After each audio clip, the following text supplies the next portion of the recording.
મૂકી દો ને एकदम क्रॉस થઈ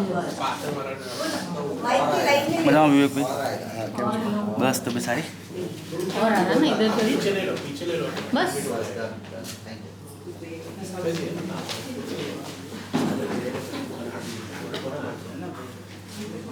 ગુડ આફ્ટરનૂન.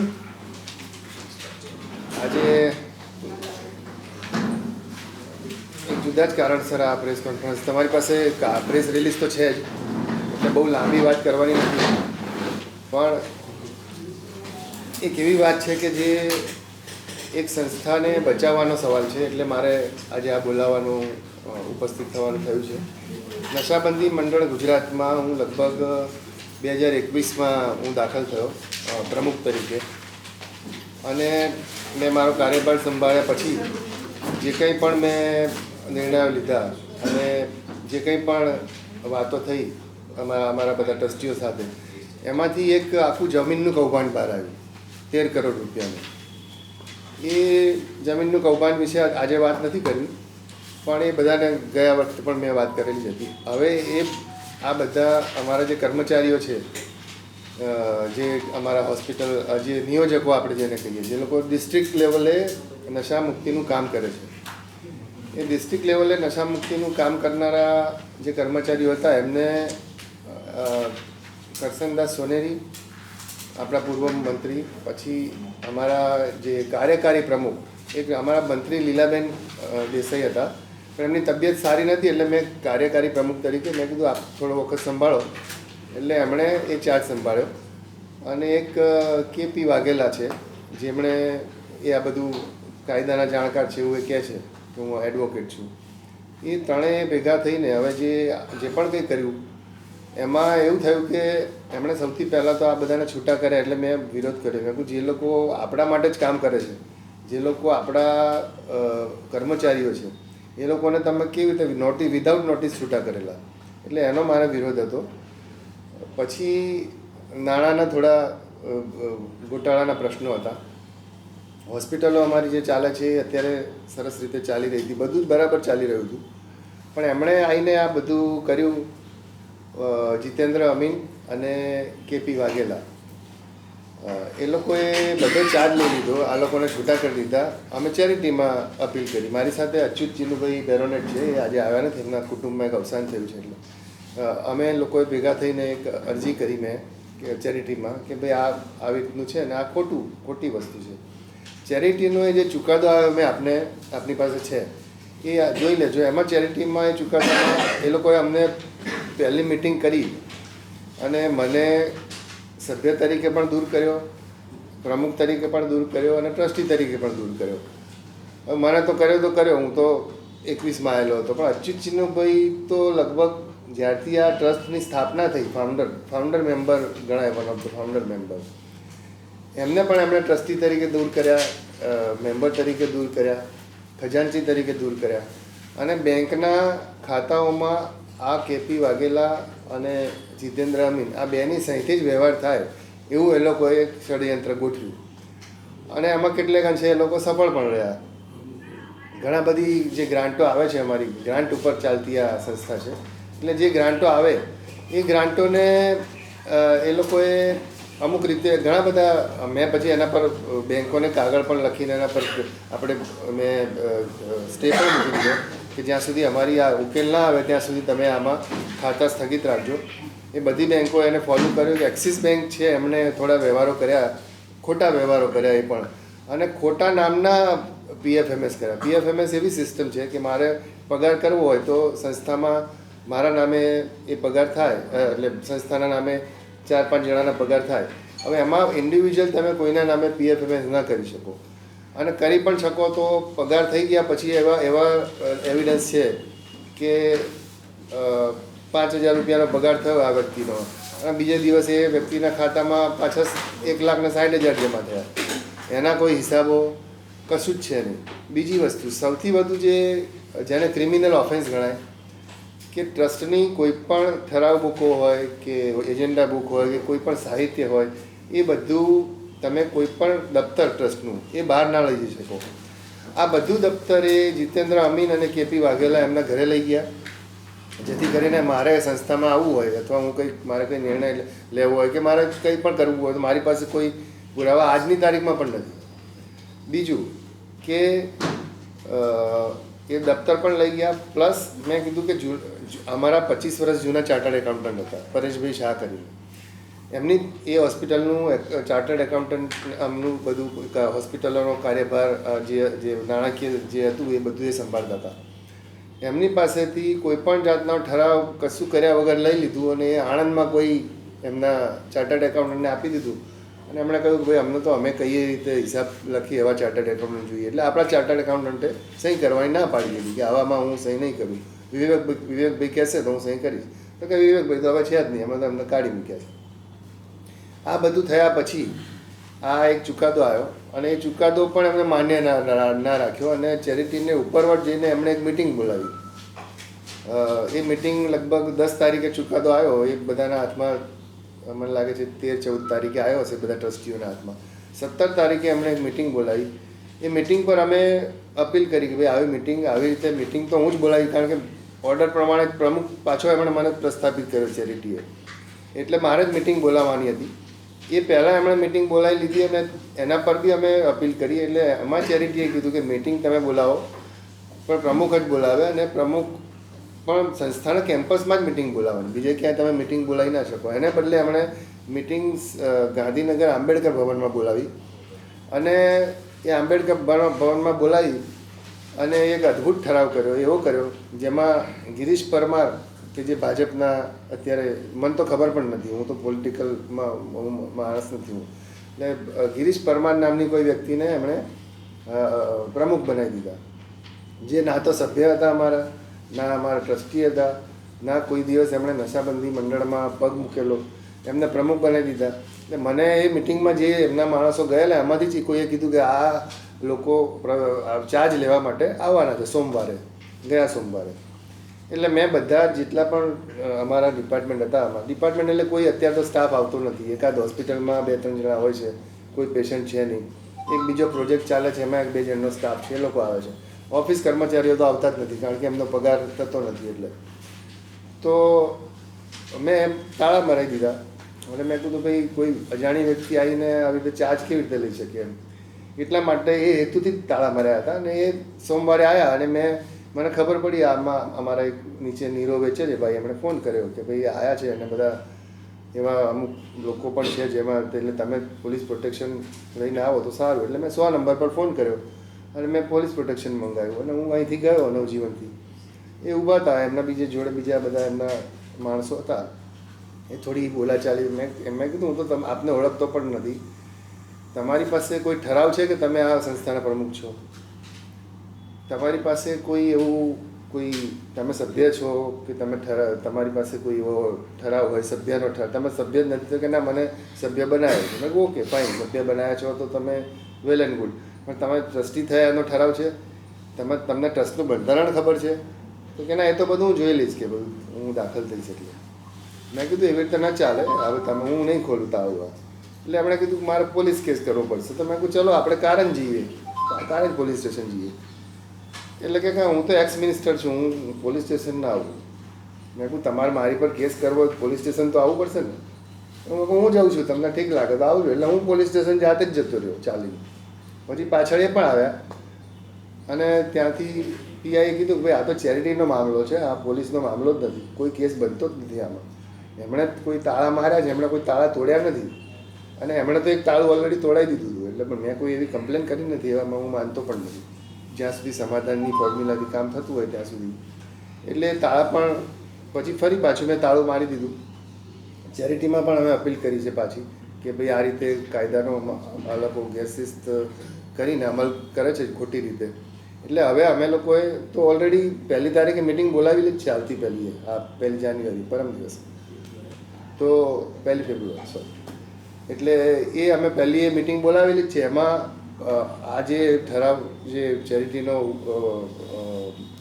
જે હુકમ થયો એની ચર્ચા પછી ઇલેક્શન કરવું હતું ઇલેક્શન, એ બધા જ મુદ્દાઓની ચર્ચા કરી અને આખું માળખું નવેસરથી ગોઠવવાનું જ છે. પણ આવી રીતે ગેરકાયદેસર મિટિંગ કરીને કોઈ માણસ તમને ધાક ધમકીથી ઘૂસી જાય, એ ના ઘૂસી જાય અને એક સંસ્થા, અરે રવિશંકર મહારાજ, દુલા કાગ, મોરારજી દેસાઈ, મણિબેન વલ્લભભાઈ પટેલ, આવા બધા જે ટ્રસ્ટના ટ્રસ્ટીઓ હતા, એ ટ્રસ્ટમાં આવી રીતે ગેરકાયદેસર રીતે તમે ઘૂસી જાઓ, માત્ર પૈસાની વાત હોય, પૈસા સિવાય કોઈ વાત નહીં, કોઈ કર્મચારીઓના પગાર અટકાવી દીધી, 6 મહિનાથી પગાર નથી થયા, એના માટે મેં કીધું 6 મહિનાથી આ લોકોના પગાર થાય, એના માટે મારી તો ઝુંબેશ હતી. તો કે પગાર તો થશે, પણ એમ કે અમારી સહીથી જ થશે. અને બેંકમાં આનેથી આગળ કહું, હજી 2 દિવસ પહેલાં તમે જાત તપાસ પણ કરી શકો છો. પંજાબ નેશનલ બેંકમાં અમારું એક એકાઉન્ટ છે, ત્યાં આગળ જઈને આ બંને જીતેન્દ્ર અમીનને પેલા વાઘેલા, એ જઈને મેનેજર છે, એક છોકરી બિચારી, એક 32-33 વર્ષની, એને ધાક ધમકી કે આ અમારી આ સહિત છે ને એનાથી બધા વ્યવહારો કરવાના, એ તમે નહીં કરો તકલીફ થશે, તમારી નોકરી જતી રહેશે. પેલી છોકરીએ રડતા રડતા મને ફોન કર્યો બિચારીએ, મને કે વિવેકભાઈ આ તો આવ્યા હતા ને બધું આવું બધું, મારી નોકરી તો નહીં જાય ને. મેં કહું તમારી નોકરી શું કરવા જાય છે, તમે શું કરવા છો, તમને જે કાગળ આપ્યું છે એ કાગળ તમે લીગલમાં આપી દો.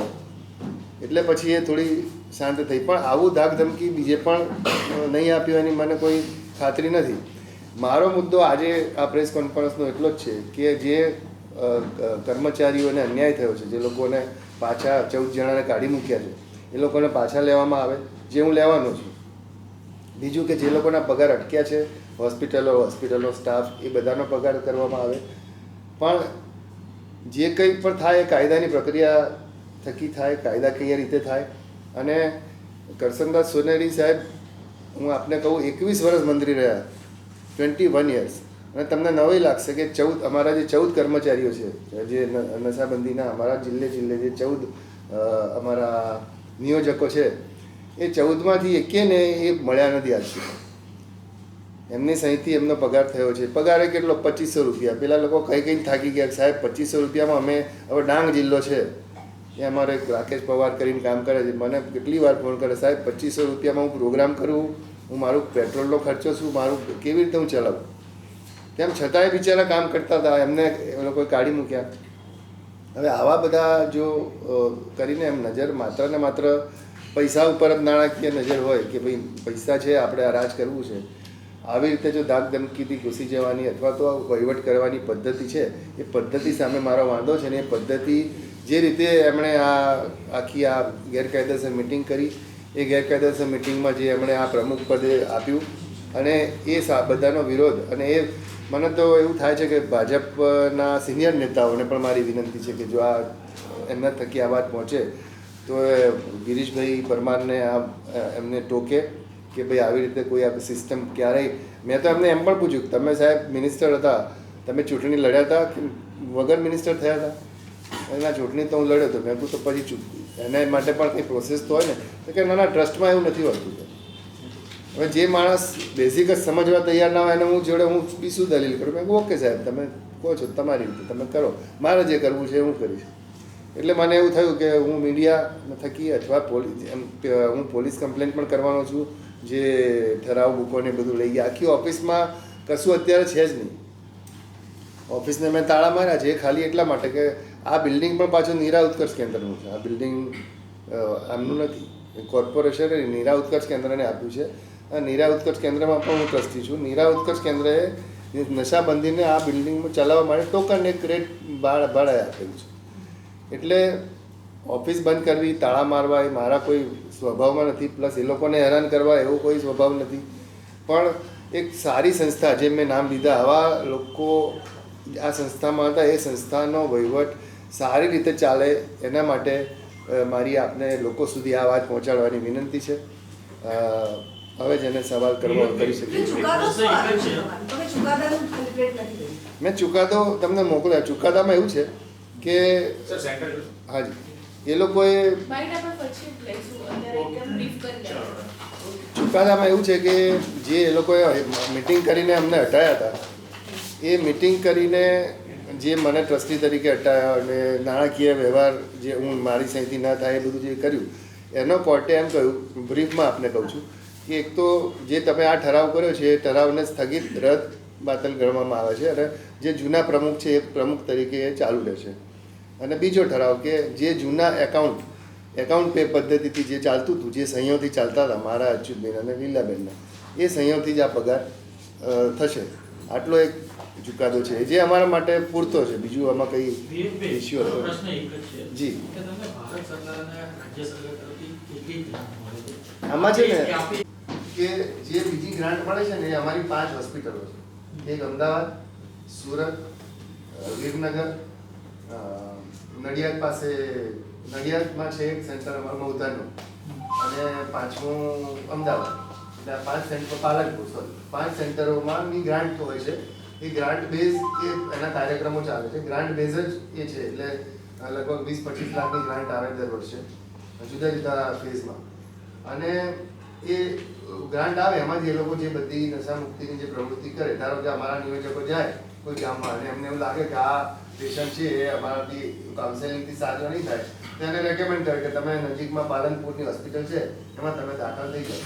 એટલે એ રીતે આ હોસ્પિટલ નિયોજક એ બે વચ્ચેનો સેતુ. અને અમે તો અહીંયા બેઠા બેઠા અત્યાર સુધી કંઈ કર્યું જ નથી. તમારી જે ગ્રાન્ટ મળે છે એમાંથી તમે એક પેરેગ્રાફમાં એવું લખ્યું છે કે એનો એમાં ગેરઉપયોગ થાય છે. કેટલા લાખનું કે કેટલા કરોડનું કૌભાંડ આચરવામાં આવ્યું છે? આ મને જ્યાં સુધી મારી ગણતરી છે ત્યાં સુધી એક અમારા સિનિયર એક ક્લાર્ક હતો, હરવર્ધન પરમાર કરીને. હરવર્ધન પરમાર એવો વ્યક્તિ હતો કે જેને કરસનદાસ સોનેરી સાથે મળી અને એવું એક રચેલું કે ભાઈ જેટલી ગ્રાન્ટો આવે હોસ્પિટલની, માની લો 20 લાખ ગ્રાન્ટ આવી. હવે 20 લાખ ગ્રાન્ટ આવે ને તો એ 20 લાખ ગ્રાન્ટ તાત્કાલિક તો આવે નહીં. એટલે જાન્યુઆરી મહિનાની ગ્રાન્ટ હોય એ માર્ચમાં આવે. તો જાન્યુઆરીથી માર્ચ કેવી રીતે આ લોકો હોસ્પિટલ ચલાવે ને હોસ્પિટલના લોકોના કાઉન્સિલરોના ડૉક્ટરોના બધા પગાર કરે. એટલે એ લોકો નશાબંધી મંડળ પાસે, એટલે અમને એમ કે તમે આટલા 20 લાખ રૂપિયા લોન આપો ને લોન તરીકે, લોન તરીકે આપીએ. એટલે લોન તરીકે આ લોકોએ આપ્યા હોય. એ લોન તરીકે આપ્યા પછી જ્યારે આ લોકોની ગ્રાન્ટ આવે ત્યારે એ લોકો 20 લાખ રૂપિયા પાછા આપે. એ પાછા એ લોકો કોઈ પણ રીતે એને લે નહીં, અથવા તો લે તો એવી રીતે લે કે પછી એવા ઠરાવો પણ છે. હું તમને ડિટેલમાં જોઈતા હોય તો બધા ઠરાવો મેં ચેટિંગમાં રજૂ પણ કરેલા છે. એની મારો ખાલી પ્રશ્ન એક જ છે જી. કે તમે જે કહો છો કે ગ્રાન્ટમાં એ લોકોએ ઊંચા પદ કર્યા. ઓછામાં ઓછા 20 થી 25 કરોડ રૂપિયાની ઊંચા પદ. ઓકે. વિવેકભાઈ, જી. એક પ્રશ્ન ઉપસ્થિત. વહીવટ કરશે. હા. મને કોઈ વાંધો નથી. મારો કોઈ પ્રમુખ હોવાનો કે હું પ્રમુખ જ રહું એવો કોઈ મારો હેતુ જ નથી. આનો હેતુ એ છે કે ભાઈ આ જે સારા લોકો છે એ લોકોનો પગાર થાય. જે લોકો બિચારા સફર, અમુકને તો સાહેબ એવું થયું છે 10 દિવસ જ બાકી હતા અને કાઢી મૂક્યા. એટલે એના પીએફ અને જૂના જે નિયોજકો છે એ લોકોનેમાં તો 1-2 જણા સુસાઇડ કરેલા દાખલા છે.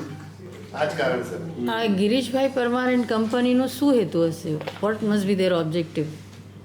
ઓબ્જેક્ટિવ કબજો લઈ લેવાનો સંસ્થાનો, બીજું શું. અને આ જે જીતેન્દ્રભાઈ અમીન છે એ પણ મહીસાગર જિલ્લાના એક ભાજપના પ્રભારી છે. હવે એ હું પ્રભારી છું ને હું આમ થઈ જવાનો તેમ કરે. ઘણા બધા ટ્રસ્ટીઓ છે એમની કાગળ પર સહીઓ લઈ આવે જઈને. કેટલા બધા કાગળો પર સહીઓ કરી હશે તમે પૂછો તો કેટલા ટ્રસ્ટીઓ. અને બીજું સૌથી વધારે અગત્યનો મુદ્દો જે બધું આ તો આ વાત નીકળી છે એટલે કહું છું, આ બંને જણાની નિમણૂક જ ગેરકાયદેસરની. જ્યારે અમારા એક ડૉક્ટર નિખિલભાઈ શાહ હતા, એ આજે નથી આવ્યા, એ થોડા બીમાર છે. એ નિખિલભાઈ શાહ જ્યારે કેનેડા હતા ત્યારે એમને ફોન કરવામાં આવ્યો કે તમને અમે ટ્રસ્ટી બનાવવા માંગીએ છીએ. એટલે એમને ખબર, એમણે કીધું સારું કામ હોય. હવે એ કરસનદાસના મિત્ર હતા કે સારું કામ હોય તો હું સારા ટ્રસ્ટમાં ટ્રસ્ટી રહીશ.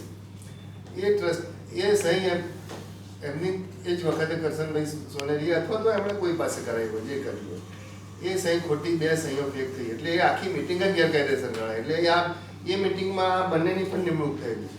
એટલે આખી મિટિંગ જ ગેરકાયદેસર ગણાય. એટલે અને બીજું કે આ બધાની ટેન્યુઅર, આ બધાની, મારો અને મંદાબેન પરીખ, અમારી બંનેની જ ટ્રસ્ટી તરીકે અત્યારે અમે ચાલુ છીએ.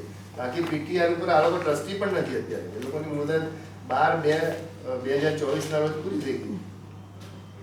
એટલે ટ્રસ્ટી જ ના હોય તેમ છતાં મીટિંગ બોલાવી આવે બધું. આ તો બધું લાગુ છે. What is the stand of charity? યોગેશભાઈ, આ હવે પછીના એમનો એ લોકોનો હેતુ વધારે રિલેટેડ છે કે ભાઈ અમને અમને પ્રમુખ બનાવી દો, હું મંત્રી થઈ જઉં, અને અમે લોકો ચેક પર સાઈન કરીએ અને અમે કહીએ એ પ્રમાણે નશાબંધીનો વહીવટ ચાલે. આટલી બધી કરોડોની ગ્રાન્ટ આવે છે એ પ્રમાણે વહીવટ ચાલે. મારો મુદ્દો તો એટલો જ છે કે સારી રીતે આ લોકોના જે ચૂકવાઈ જાય, ધારો કે આ લોકોનું જૂનું પણ ચૂકવાઈ જાય, નવા પગારો પણ થઈ જાય, તો પછી મને તો કોઈ વાંધો જ નથી. મને હું તો નીકળવા તૈયાર છું, પણ લીગલ પ્રક્રિયાથી ઇલેક્શન જાહેર કરીશું. હું જ કરવાનો છું. ભાઈ ઇલેક્શન કરીએ આપણે, અને ઇલેક્શન અત્યાર સુધી તો થયું નથી. નશાબંધીના હિસ્ટ્રીમાં ઇલેક્શન થયું નથી. આપણે આ વખતે ઇલેક્શન પણ કરવા તૈયાર છીએ, અને ઇલેક્શન જાહેર કરીએ, અને એમાંથી જે લોકો જેમને આવે એ લોકો વહીવટ કરે. એમાં ક્યાં, આ તો ટ્રાન્સપરન્ટ પ્રક્રિયા છે. બધી રીતે તૈયાર છું. સાહેબ, આ એક આપ એમ કહો છો કે 11 લાખની ગ્રાન્ટ રાજ્ય સરકારની મળે જી. વાર્ષિક, હા, અને 25 લાખ 20 થી 25 લાખની ગ્રાન્ટ કેન્દ્ર સરકારની મળે. હોસ્પિટલ. એટલે ટોટલ 36 લાખ રૂપિયા. છત્રી નહીં, 25 લાખ રૂપિયા એક હોસ્પિટલ. એક હોસ્પિટલ. હા. કારણ કે આપ એક બાજુ એમ કહો છો કે 20 થી 25 કરોડની ઊંચા પર થઈ જાય. આમ આપણે જો જોવા જઈએ તો તમારી પાસે 5 હોસ્પિટલ છે, 1.25 કરોડ રૂપિયાની ગ્રાન્ટ આવે 25 લાખ ની, અને પેલી 11 લાખ રૂપિયાની આવે, એટલે 1.5 કરોડ રૂપિયા જેવું. આ તો કેવું છે કે આ હું તમને ગણાવું છું 98 ની સાલથી, અચ્છા, 98 થી ગણાવું. ઓકે, હા. 98 થી કે ભાઈ હું એમ લખું કે ભાઈ જીતુભાઈ ભટ્ટના નામે 20 લાખ માંડી વાળું. બરાબર. મારા ફાધર આમાં હતા 2011 સુધી. મારા ફાધર સડનલી એક્સપાયર થઈ ગયા. એ પછી જ આ ઘોટાળો શરૂ થયો, અને એ પછી જે 5 લાખ 7 લાખ માંડી વાળા હતા ને, એ રકમ 90 લાખે પહોંચેલી. 90 લાખ રૂપિયા માંડી વાળવામાં આવે. એ શેના માટે બનાવવામાં આવે? તમને એક તો મારો સવાલ છે ભાઈ, અને એનો જવાબ એમની પાસે નથી. બેઝિકલી તમને ચેરિટી કમિશનરે બી તમારી કાર્યક્રમમાં ચુકાદો કર્યો છે. જી, જી. આપની પાસે સીએ પણ છે, જી. બરાબર છે. આપના એકાઉન્ટ્સ બી ઓડિટ થાય છે. જી. એ 90 લાખ હોય કે 25 લાખ હોય કે 7 લાખ હોય, એ જ્યારે તમે માડી વાળો તો એનું કોઈ રીઝન તો હોય ને ચોપડા ઉપર. હા, પણ એ નથી. હું એમ જ કહું છું. હું એના માટે તો મારી લડાઈ છે કે તમે મારી વાળ્યા, મેં તમને 5 રૂપિયા આપ્યા, તમે મને પાછા ના આપ્યા, તમે ક્યાં વાપર્યા તો તમારે કેવું પડે ને. એ નથી.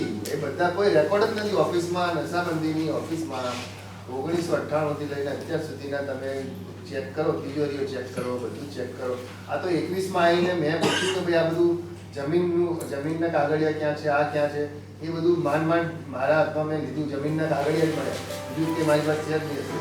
મેં આપણે કીધું એમ દફતરમાં. અને ભાજપના આવા જે કહેવાય કે પેલા મહીસાગરના પ્રભારી હોય, મિનિસ્ટર હોય, જે હોય, ભાજપના ખરાબ કરતા હોય એવા લોકોને તો તમારે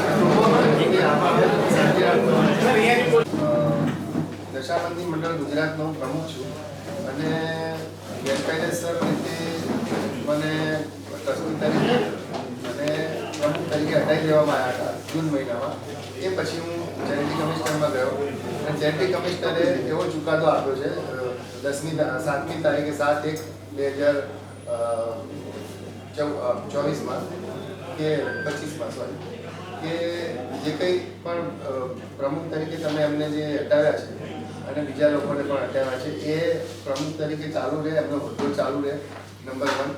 નંબર 2 કે જે એકાઉન્ટ એમના સહીથી ચાલતા હતા એને બદલે જૂની પદ્ધતિથી, એટલે હું અને મારા મંત્રી અને જે ત્રીજા ખજાનચી એમના 3માંથી કોઈ બી 2ની સહીથી ચાલે એવું આદેશ કરવામાં આવે છે. આવો ચેરિટીનો હુકમ છે.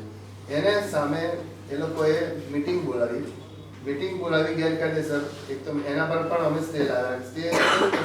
મિટિંગ સંસ્થાના કેમ્પસમાં થવી જોઈએ, એના બદલે એ લોકોએ ગાંધીનગર મિટિંગ બોલાવીને એમાં ગિરીશભાઈ પરમાર કરીને ધારાસભ્ય છે, એમણે એક્સ મિનિસ્ટર અને ધારાસભ્ય, એમણે પ્રમુખ તરીકે બનાવ્યા, કે જે સંસ્થાના સભ્ય પણ નથી, સંસ્થાના ટ્રસ્ટી પણ નથી, અને સંસ્થાના કોઈ બીજા હોદ્દા પર પણ મેં અમને આજ સુધી જોયા પણ નથી નશાબંધી. તો મારો મુદ્દો એ હતો કે આ રીતે સંસ્થા પર જે આક્રમણ કરીને સંસ્થા પચાવી પાડવાની પ્રવૃત્તિ, અથવા તો પોતે પણ વહીવટ કરવાની કે જે કંઈ એમની મનોકામના હોય, મને નથી ખબર, પણ એને રોકવા માટેના જે પ્રયત્નો કરવા પડે, એ એના ભાગરૂપે મેં ત્યાં મારી ઓફિસમાં મેં તાળા મારી દીધા છે. અત્યારે પણ તાળા છે, અને એટલા માટે મર્યા છે કે ભાઈ જ્યાં સુધી અમારી મિટિંગ 1લી તારીખે પતી ના જાય, અમે કોઈ કન્ક્લુઝન પર આવીએ નહીં, ત્યાં સુધી આ તાળા રાખવા, અને પછી અમે ખોલી નાખીશું મિટિંગ. કોઈને હેરાન કરવાનો, અને એ બિલ્ડિંગમાં હોસ્પિટલ પણ ચાલે છે, પણ અત્યારે હોસ્પિટલનો સ્ટાફ ઘણા વખતથી આ બધું ચાલે છે, એટલે કોઈ પેશન્ટ છે નહીં, બીજી કોઈ ઇમરજન્સી છે નહીં, એટલા માટે મેં આ તાળા મરાયા છે. અને 1લી તારીખ પછી અમે જે કંઈ નિર્ણય કરીશું એ નિર્ણય કેન્દ્ર સરકાર, રાજ્ય સરકારને પણ જાણ કરીશું, આબકારી ખાતાને પણ જાણ કરીશું, અને જે પણ કંઈ અમારે એ વિશે નિર્ણય લેવાના છે એ નિર્ણયની પણ જાણ મીડિયા થકી આપને થશે. આમાં કોઈ નાણાકીય છેતરપિંડીની વાત સામે આવી છે કે કેમ, અને જો હા તો કેટલા? જો એક તો જમીન કૌભાંડ છે નાણાકીય છેતરપિંડીનું, એ લગભગ 2012માં નશાબંધી મંડળે એક કોઈ પણ પ્રકારનો દસ્તાવેજ કશું જ કર્યા વગર 13 કરોડ રૂપિયા એક પ્રકાશ અગ્રવાલ નામની વ્યક્તિને આપી દીધા. આજ સુધી એ જમીન નથી નશાબંધીના નામે, નથી એ 13 કરોડ રૂપિયા. એ 13 કરોડનો કેસ પણ ચાલે છે. એ કેસ પણ મેં આવીને ખોલ્યો કે મેં કહું આ પૈસા ક્યાં છે, આ જમીન ક્યાં છે, અને જમીન નથી તો પૈસા ક્યાં છે. એ બધા દ્રષ્ટિ બીજાની સામે જોતા હતા. એટલે મેં કીધું કે ભાઈ આ કેસ કરવો પડે, એટલે મેં કેસ કર્યો. એ કેસનું 138નો કેસ ચાલે છે. પહેલી બે મુદતમાં તો સાહેબ તમારા પર કેસ થયો હોય તો તમે પણ હાજર થાઓ. પહેલી મુદતમાં એ હાજર જ ના થયા, એટલા માટે કે આ લોકોએ અમને એમ કહ્યું કે અમે મંત્રી પ્રમુખ થવાના છીએ, આપણે વહીવટ કરી લઈશું, અમે કેસ પાછો ખેંચી લઈશું, એટલે એ હાજર જ ના થયા.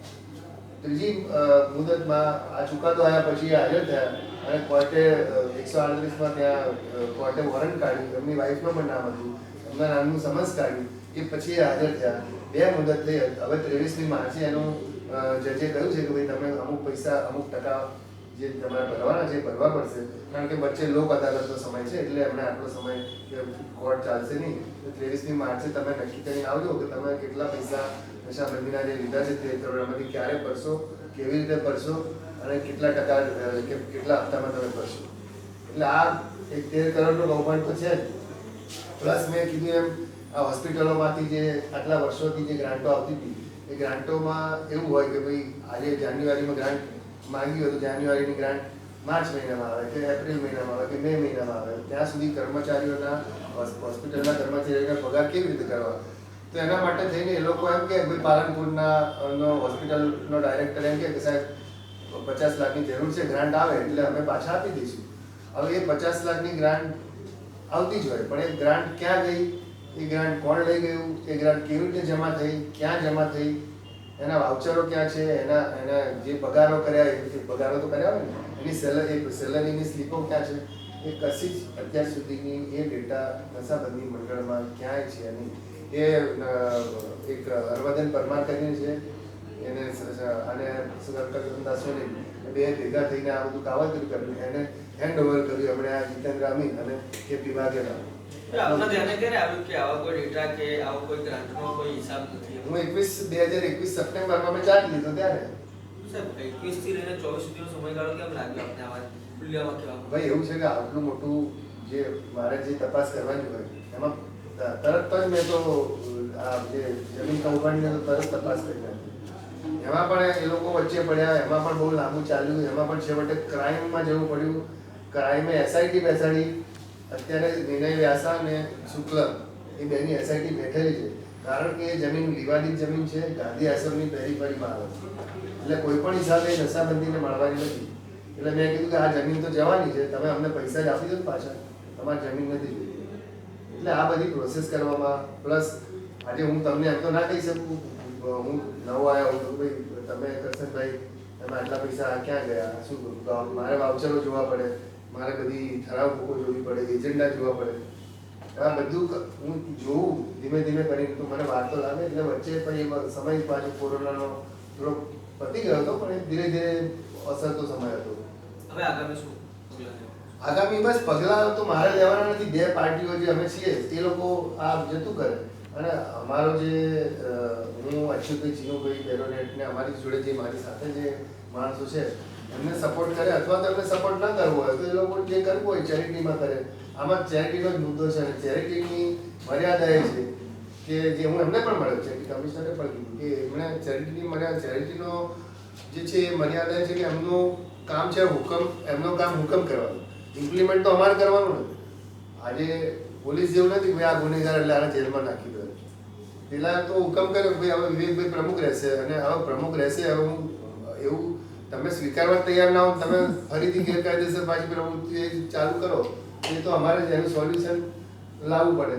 રાજ્ય સરકાર અને ભારત સરકારને આ આગામી સમયમાં જાણ કરવાના છો હા બિલકુલ બિલકુલ 100% ટોટલ આખું કૌભાંડ કેટલા કરોડનું છે? આખું કૌભાંડ જો એક્ઝેક્ટ તો મેં કહી નહીં શકું, પણ મેં જે રેકોર્ડો મારા ચેક મેં ચેરિટીમાંથી 98 થી લઈને અત્યાર સુધીના જે બધા મંગાયા એ બધા પરથી મારો અંદાજ એવું કહે છે કે 20 થી 25 કરોડની વચ્ચેનું આ કૌભાંડ છે.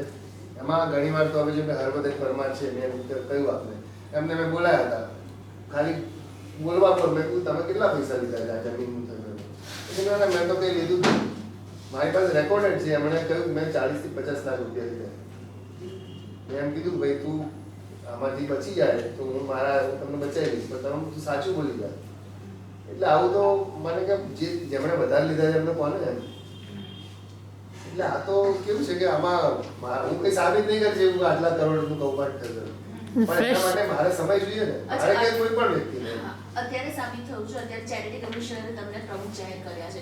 98 માં ધ્યાનમાં આવ્યું કે 98 થી આ બધી ગણતરી થઈ છે. તમે મિક્સ ના કરશો. આ તો ઝઘડો હું પ્રમુખ તરીકે મને જે ગાડી મૂક્યો અને જે આ લોકોના પગાર બંધ થયા પગાર ચાલુ કરવા માટે જે નિયોજકોને કાઢી મૂક્યા એ લોકોને પાછા કરવા લેવા માટે એના માટેની મારી લડાઈ છે. પેલો ફ્રોડનો જે કેસ છે કે ફ્રોડનું જે વાત છે એ તો બધી જૂનું અમે જ્યારે પેલું ફોરેન્સિક ઓડિટ કરાવી એમાં ખબર પડે કે આ કેટલા. તો એની રજૂઆત તમે એને કેસ કરવાના છો ફ્રોડ? હા બિલકુલ કરવાનું, બિલકુલ કરવાનું. આ ફ્રેશ ઇલેક્શન્સ ક્યારે લગભગ? ઇલેક્શન્સ મને જો 1લી તારીખે મીટિંગ થાય એમાં કેવી રીતનો માહોલ હોય છે કેવી રીતની છે એ પ્રમાણે, અને હું તો ઓપન છું ઓપન કે જે લોકોને પણ મારે એનું પણ મારે ગાઈડન્સ કોઈ વકીલ પાસે લેવાનું કેવી રીતે આનું, કારણ કે અત્યાર સુધી નશાબંધી સફાઈ 60માં 1960 થી અત્યાર સુધી લઈને કોઈ ઇલેક્શન થયું જ નથી, કારણ કે બધી સરખી વિચારધારાવાળા માણસો હતા. મોરારજીભાઈના એ લોકોને અંદર ઇન્ટરનલ મતભેદો હતા પણ તેમ છતાંય ભેગા થઈને કામ કરતા હતા. હવે આ પહેલો પ્રસંગ એવો આવ્યો છે કે ઇલેક્શન કરવું પડે તો કેવી રીતે કરવાનું? આપ કન્ટેસ્ટ કરવાના છો? હા, are you going to contest?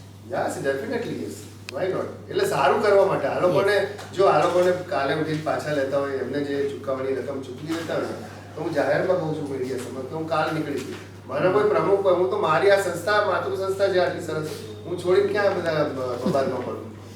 પણ કોઈ સારા માણસો તો જોઈએ ને કે આજે હું આટલું લડાઈ કરીને આ બધે આટલે સુધી લાવ્યો હોઉં અને પછી તમે કહો આવા ગિરીશ પરમાર કે કોઈ બીજી એક્સ વ્યક્તિ એવી લઈ આવો કે જેણે નશાબંધી સાથે કોઈ લેવા દેવા જ નથી, જે પગથિયા ચડ્યો નથી, જેને ખબર નથી બંધારણ શું છે, એ વહીવટ એને સોંપી દેવાનો હોય તો એમાં મારી મંજૂરી હોય ને એમાં ફાઇટ આપીશ જેટલી મારાથી આપવા છે એટલી.